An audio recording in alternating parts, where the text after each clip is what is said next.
run, or any meeting is run, so that people can feel comfortable contributing their idea or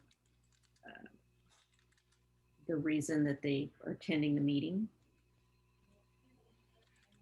For example, here, it looks like we have 3 confident people who are going to interrupt if necessary to contribute. But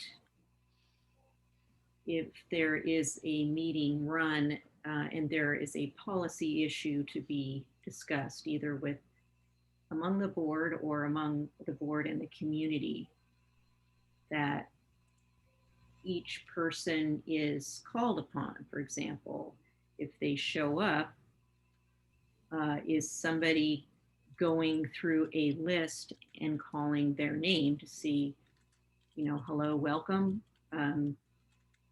Would you like to make a comment or something? I don't know what's appropriate. I've never been to a meeting where there was a lot of public even present. And I think part of the reason is that the meetings are in the middle of the workday. So if this is not just about the makeup of the board, but if someone were concerned and wanted to communicate at a board meeting, can they even participate? Because is it in the workday? Is it publicized enough in the right places so that everybody hears about it? And so I don't know what the ideal would look like. I don't have an example organization, unless you wanted to say, I'm sorry that my dog's barking. I'm going to go and spank her here in a minute, but she thinks somebody's here. I think that it's very important that like issues of land use are very important. So if you look up and down the gorge, their meetings are when everybody can come, because that's kind of a big deal if you're going to make a decision on somebody's land. Well, similarly, if transportation is a key element of a well-run and livable community that provides transportation to all, then if somebody has something to communicate about it, it should be very easy for them to access in time and in place. So maybe here, as we're in COVID, that includes better support for people who don't know how to find and connect by Zoom or whatever system you're going to use. I don't know. Time, place, and manner all need to be addressed. Yeah, I think, Bridget, I hear you touch on a lot of good points, and they can just be little tiny ones. Maybe once a year, it's like, okay, so we're going to do this. Yeah, and if it's an agenda item that we talk about this committee, that's maybe the start to give the space for any of us or anyone who we choose to serve on the equity committee. I'm open to having really any member of the public, and recognize that during our board meetings might not be the best time for our writers to give us feedback, or potential writers. Maybe that's something that we assign to each of us as we become that connection with the community, maybe for certain sections of land use, for when it pertains to somewhere where they live. I'm just, what do you think, Megan? Like, is it an agenda item? We do the land acknowledgements, but that's different than what you're saying. Yeah, I like Bridget's idea of like inclusive meeting facilitation. But I also immediately thought of board representation. Yes. I mean, it can be the makeup of the board, Megan, good point. I mean, that's what I've suffered from my whole life, but and then third was being a conduit to the writers. That we, besides staff obviously being the front line, but we are actively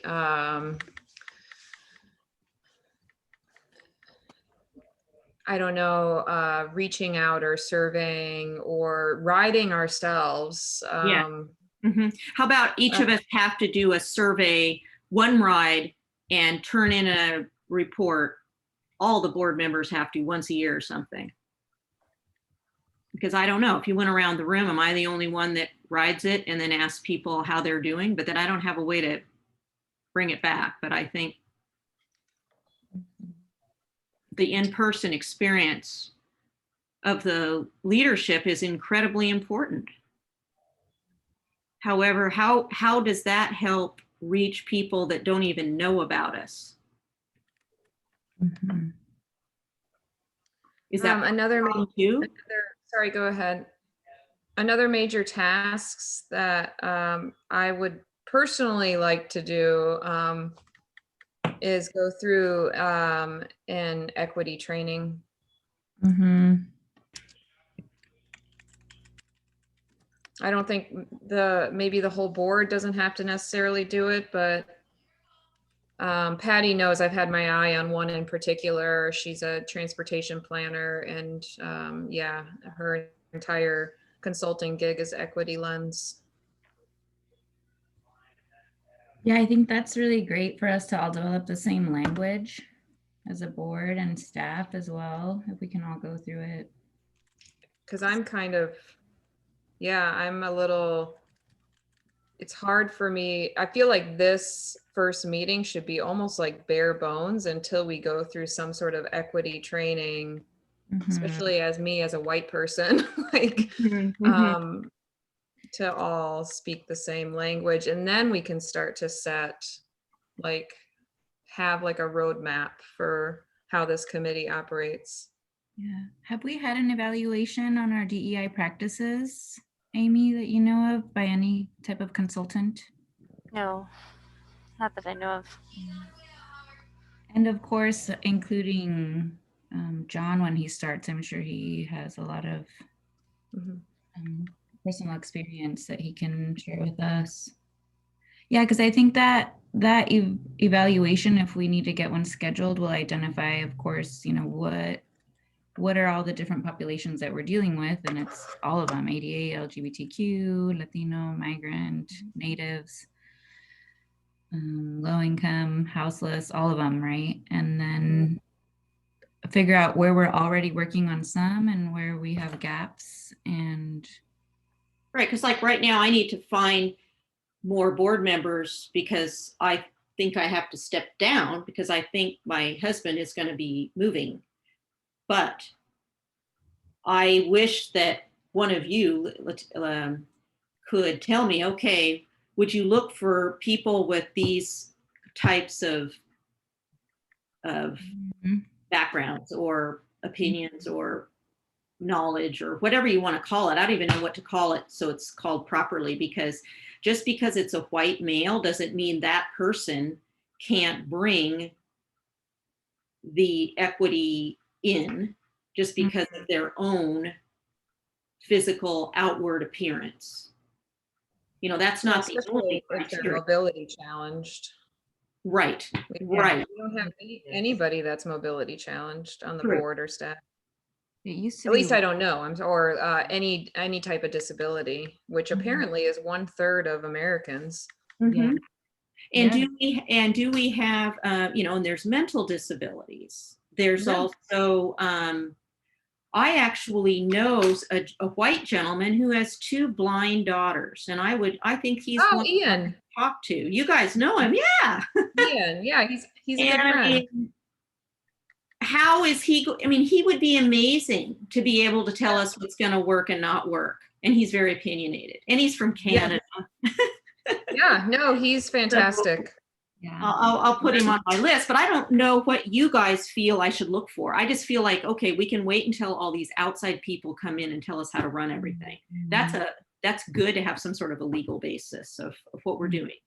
But so when I said that we haven't had a consultant, we haven't had one that not since I've been here, and not that I know of before I was here or before I started. Right, because even the way we run the meetings is not being inclusive. Like I have never even, I don't even know how to get a hold of our Hispanic board member that never made it to the same meeting I did. And, Oh, and I feel like a big failure that I didn't reach out to him. Yeah. I failed because I could have explained to him how important he is and trained him how to even participate in a meeting. Mhm. Well, he came to the last meeting. Yeah, he's still Yeah. active. And tell me, did he say anything? Did he raise his hand? I mean, a lot of times just even the format of a meeting can be very scary to people who have something very important to contribute. I don't know. I don't even know this gentleman. Yeah. I And just know. a reminder there. I mean, I think we need to do more, probably more things to make sure that people feel comfortable reaching out to others. But we do have that board webpage that has everybody's contact information. But I can share that again too and make sure that I share it kind of continuously throughout the year. Just an FYI, but yes, If it's I more of, understand what you're saying. more of the culture and a reminder of like, this is where we have these things as we continue to change with technology. And I mean, I know I have so many platforms with just work alone and then Yeah. we do. But yeah, I think there's immediate small changes that we can do and making sure that we check in with each person and just call out like, Eliasar, maybe you haven't said anything. Are you in agreement? Good. And because we're doing it remotely, it's so much harder, right? You can't read each other in person. And then, yeah, if we start identifying people in our communities that we know we need to just invite to tell us their story, Mhm. you know, just storytelling about your experience or how That's a can very good idea. we want to help you, including Megan, your idea of like, I would love someone to work with my son to have him feel comfortable about riding from here, getting his bike down to the bottom of Rand Hill. And then, you know, he's going to have to walk it down and then get to Y East and go to his grandma's. Mm-hmm.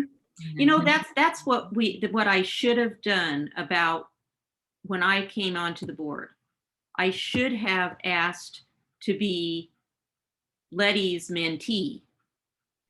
And then maybe 3 months later, if there was a new person that came on, they could have been assigned to me as the mentee.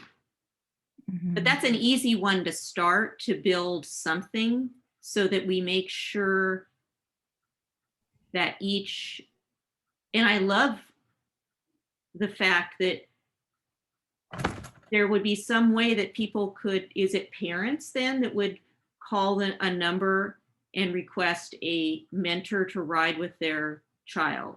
And then somebody would have a list. I don't even know how you do that safely or appropriately, but there must be somebody that is going to be potentially using that route that we could reach out to and say, hey, would you mind? I mean, because we don't maybe have staff to do that, but that would be wonderful. I can't tell you how many people, even my own neighbors around here, I've tried to get them to have their kids ride the shuttle back and forth from Portland because they're split homes. And they just haven't done it. They just didn't, they just, oh, well, we're afraid to have them go by themselves. yeah, and that's the youth, right? So there's so many different demographics. There's the youth, there's wheelchairs, there's People that can't see, access, yeah, people that can't move, people that just first time Seniors. riders, yeah, seniors, just, you know, like who. We're kind of going all over the place, Amy. So if you need to, yeah, like, that's okay. I like to yeah, hear. it's okay, yeah. What does equity mean to you, Letty, right now? Yeah, I just think equitable access and that it's actually an option for everyone. And Because we have somebody who is, what's the proper way to say is an actual senior? Because technically on a piece of paper, I could probably, under some guideline, qualify as a senior. But I don't at this point in my life have enough similar struggles that I'm going to understand what it's really like when you're an isolated senior and you've lost your driver's license. I've been without a car for a year in Hood River, and that's the only similarity. And Amy and Megan, maybe you can clarify, is choice rider when you choose to ride? And then what's the term for someone who needs to ride? Because they honestly, have a license or, huh? I honestly don't know. Because I don't think we have any of those people on our board right now, do we? Or Or do we? transit dependent. Sorry, that's what it That's is. the right word? Okay. Yeah, Yeah. transit dependent. So I need to try to find a transit dependent person. Yeah, That was Rob, right? Kind of. I'm not sure actually. Maybe. To my knowledge, he didn't ride the bus. Oh. Pick the I bus think in up. general, yeah, that's something that we need that amongst board members, but also amongst our other committees. Mhm. We don't have a lot of folks who actually ride the bus. We have a lot of people who represent transit dependent demographics, but they don't necessarily ride the bus themselves.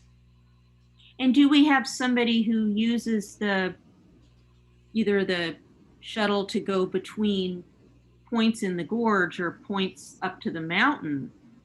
I mean, that's another way that you could end up with some kind of distribution of people is. Yeah. Laura and Megan, you go up to the mountain on the bus, right? I have not had the chance to because of my kitchen remodel, but it's coming up where I will be doing that soon. And I'm very excited. Yeah. Laura does, right? I know I sent my husband Yeah. and he gave me feedback.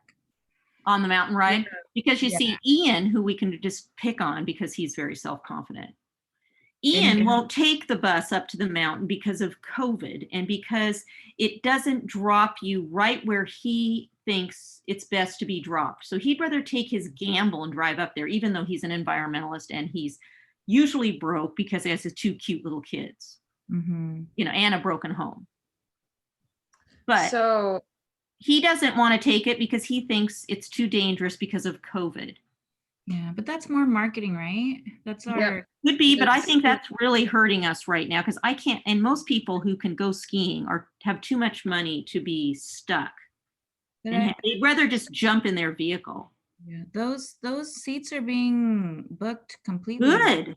Amy, because Roman checked and he's like, they're all That's booked for 8 wonderful. a.m. So I On the think weekends, a lot of times, yes. The weekdays, there's a lot more availability. But people like That's pretty Megan and wild. I could be just pushing the community because it's an environmental thing and it's a safe thing. It saves resources. That's why they have to have 27 parking lots up there that are full. It's ridiculous.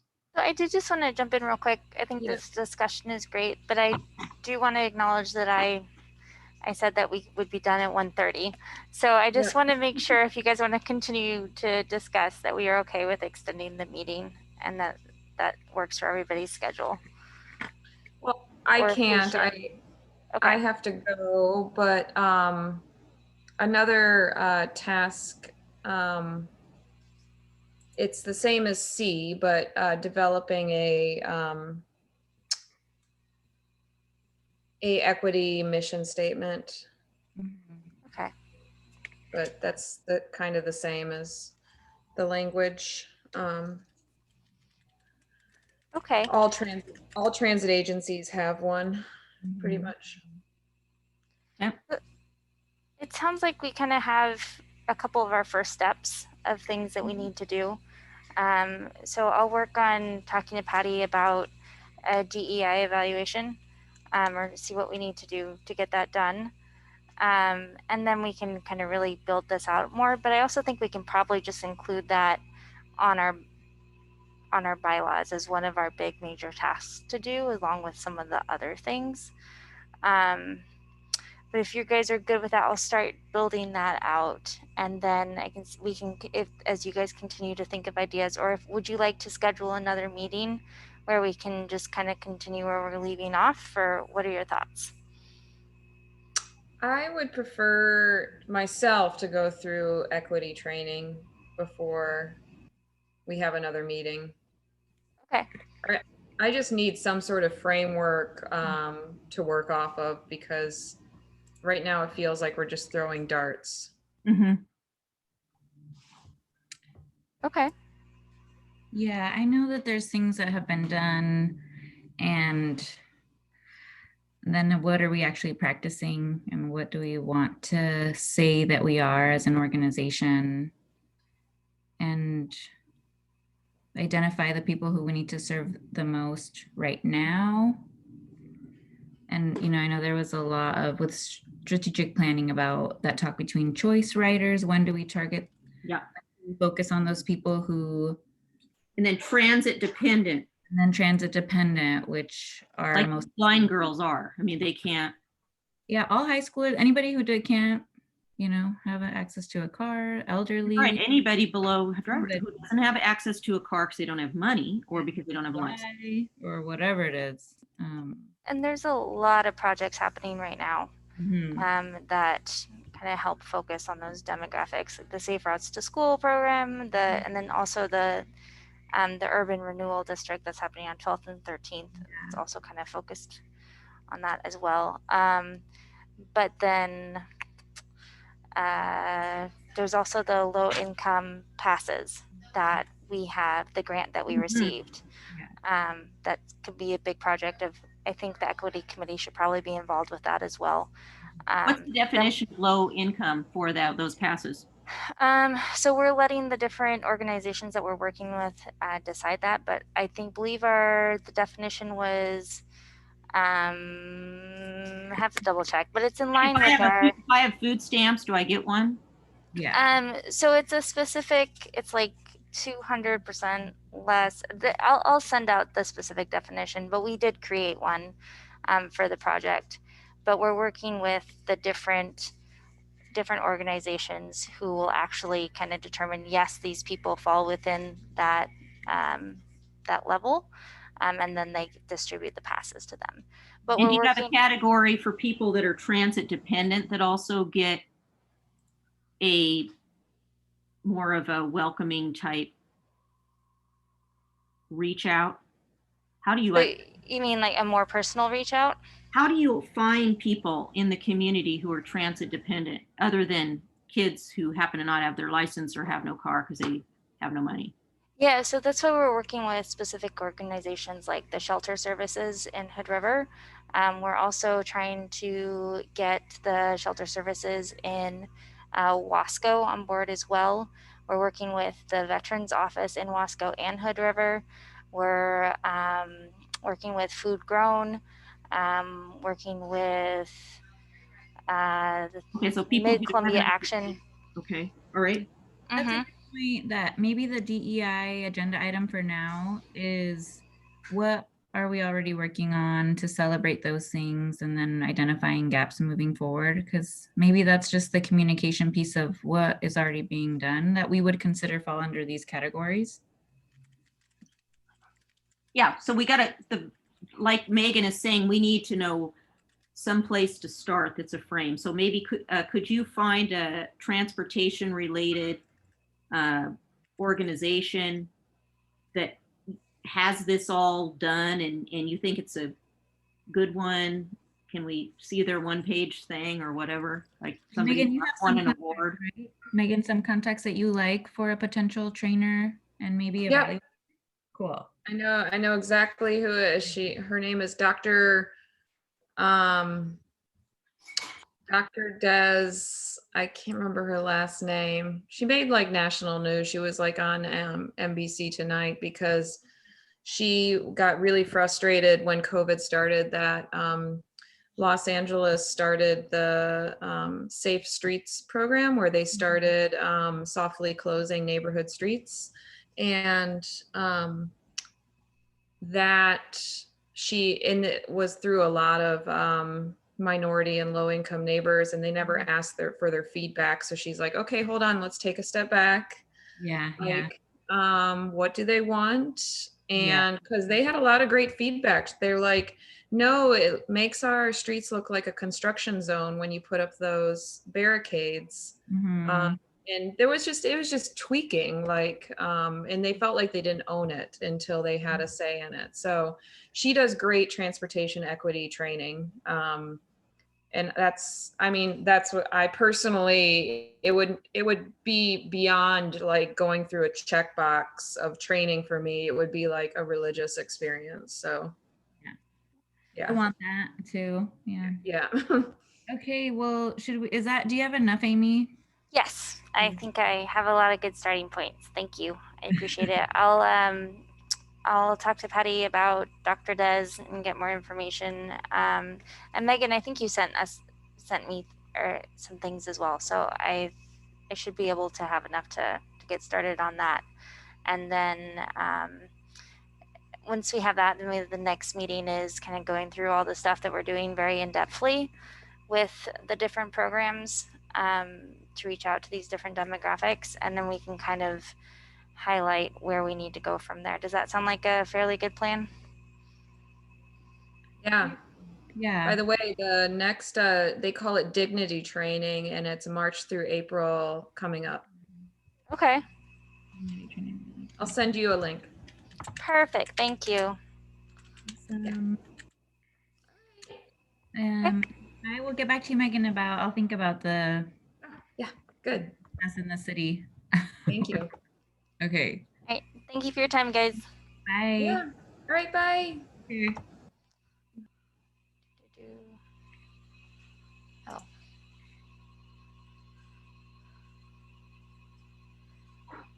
So is Letty gone too? yes. Sorry, they both Yeah, my computer came hooked up. unplugged. It's silly. You did No a great worries. job. You did a great job. Oh, good. Yeah, so I think we have enough. I'm gonna look into the equity training with Dr. Des, and then we'll go from there. That sounds fun. So Cool. I will take these last few minutes. My lunch hour goes till 2, so I'm going to call up Ian Okay. and see if I can't get him to run. He is a citizen now. So Okay. Cool. anyway, and let's see. Now, how many other people do you actually know of that are going to run versus open seats? Like, how many people should I be trying to drum up? Just the one for my own seat? So that's the only one that I know of that somebody is not running. So but can you remind me again who's running? So it's Because only one is filed. Megan, Daryl, Elazar. I believe that all three of those have run, and Greg is also interested. Who's Greg? He's the new board member. He is the general manager at Mount Hood Meadows. Oh, cool. Yeah. But he will have to run again in this upcoming election, and then he'll have to run again in 2023. And did you find somebody is that the person who would be kind of outside the Hood River itself? Because do we have somebody from Cascade Locks? We do not. So we would really love someone to run for Cascade Locks. We'd like someone to run for the board from Cascade Locks. I'm going to reach out to the Thunder Island owner, Dave. Okay. He's a huge supporter of public transit, and he's really well known in the community. Okay. But I think just go, talk to everybody you can. If there's somebody who is super interested, have them submit their application and run. I mean, we're really looking for if there's anybody who's interested, and especially if they represent different demographics. Okay. I guess the other thing I haven't been able to make it to the board meetings, but one thing I'm noticing in terms of being able to get work done is you and your two directors now, I guess. I just feel like you're so organized and doing so well that the model for diversity in the future may be one where the board meets very rarely, but the committees actually get work done. So, because when you have to put the whole thing together for a monthly meeting, that takes a lot of your time and a lot of just like rehashing and reporting. And reporting is not doing.